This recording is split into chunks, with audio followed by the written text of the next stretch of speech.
Firdaus. Saya Pak Adi Ramadan. Saya Mira Dulu. Saya Mas Lina Wahyu. Kami di sini akan melakukan simulasi praktek audit untuk memenuhi tugas audit 2 dengan jumlah besar 100%. Selamat menyaksikan. Dua. Perkenalkan, saya Elena Rizkyandana selaku host kelompok 5. Pertama-tama, di yang paling utama saya ucapkan kepada Ibu Nafisa SPMAK selaku dosen pemangku mata kuliah audit 2. Selanjutnya saya akan memperkenalkan pemeran audit dan auditor. Pertama, ada Minggu ke Adinium selaku auditor 1 dan Adril Noval selaku auditor 2. Dan dari pihak perusahaan sebagai auditi yaitu Marcelina dan Fahri Ramadan. Berikut saya langsirkan rundown proses audit dan ICQ.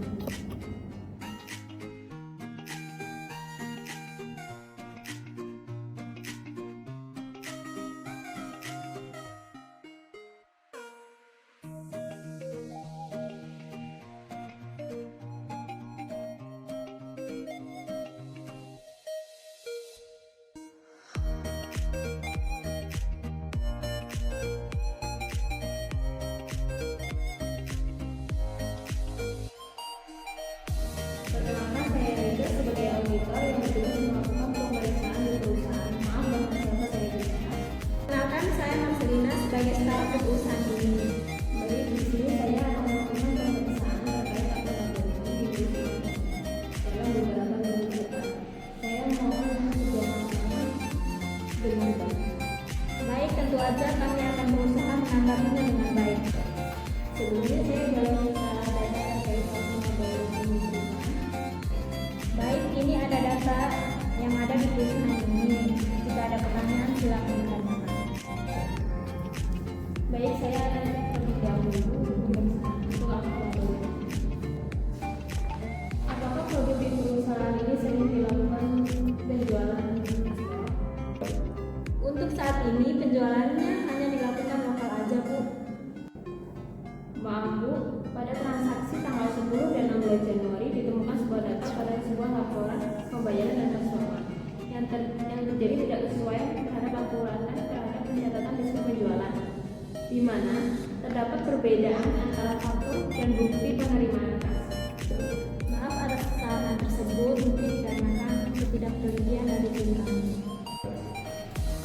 Begitu juga pada tanggal 7 dan 14 Januari ditemukan ketidaksesuaian antara pencatatan diskon penjualan yang ada di faktur dan bukti penerimaan. Baik, Bu, maaf atas kesalahan pencatatan tim kami akan coba perbaiki. Jadi untuk sementara data sudah saya terima. Terima kasih atas jawabannya. Sebagai auditor, saya perlu memastikan bahwa laporan keuangan perusahaan sudah akurat dan sesuai dengan PSAK nomor 23 tentang pengakuan pengukuran pendapatan yang sesuai dan benar-benar terjadi pendapatan perusahaan. Untuk sesi pertemuan ini saya akhiri. Terima kasih atas kerjasamanya, Bu Marcel. Terima kasih kembali, Bu Ike. Perkenalkan, nama saya Adril Noval Firdaus sebagai salah satu auditor yang bertugas melakukan pemeriksaan di perusahaan ini. Maaf, sebelumnya dengan siapa saya bicara? Baik, saya Fahri Ramadan sebagai staf accounting di perusahaan ini. Baik, Pak Fahri, tadi sudah dilakukan pemeriksaan mengenai pendapatan perusahaan. Sekarang saya ingin memeriksa mengenai pembayaran beban-beban dengan tujuan apakah beban-beban itu benar terjadi di perusahaan ini, dan mohon untuk kerjasamanya. Itu Pak, kami akan berusaha dengan baik. Sebelum itu saya bertanya, apakah setiap pembayaran beban-beban perusahaan didukung dengan bukti otentik? Ya, Pak.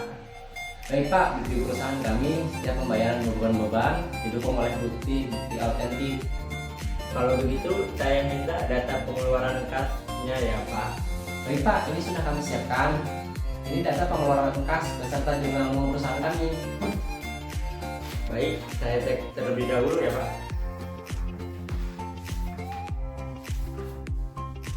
Di transaksi jurnal umum pada tanggal 15 ada pembayaran bunga bank, tetapi tidak ada bukti transaksinya. Dan saya juga cek nomor bukti transaksi tidak berurutan dan acak-acakan. Sebenarnya ini BKK tapi menjadi BKM dan nomornya juga tidak berurutan. Maaf Pak sebelumnya atas kesalahan pencatatan tanggal 15 tersebut. Sebenarnya tidak ada pembayaran beban bunga, tetapi dicatat dalam jurnal. Begitu juga mengenai nomor urut yang tidak berurutan.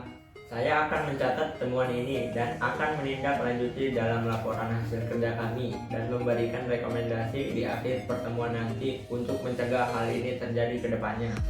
Baik Bapak Hari, untuk sesi pemeriksaan pembayaran beban-beban sudah tidak ada temuan lagi. Terima kasih Pak Jril.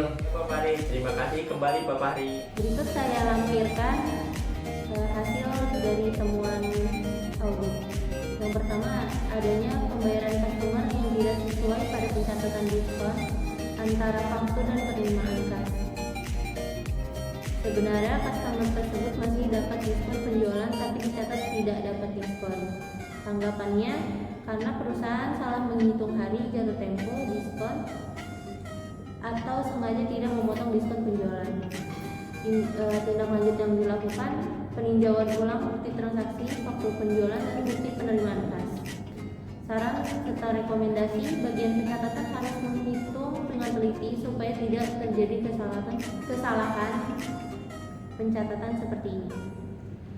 Jurnalnya yang direkomendasikan adalah kas di akun debit, pemotongan penjualan di akun debit, dan piutang dagang di akun kredit. Selanjutnya, temuan kedua, adanya pembayaran beban perusahaan tapi tidak ada bukti transaksinya. Tanggapannya, ada kemungkinan perusahaan tidak melakukan transaksi tapi dicatat.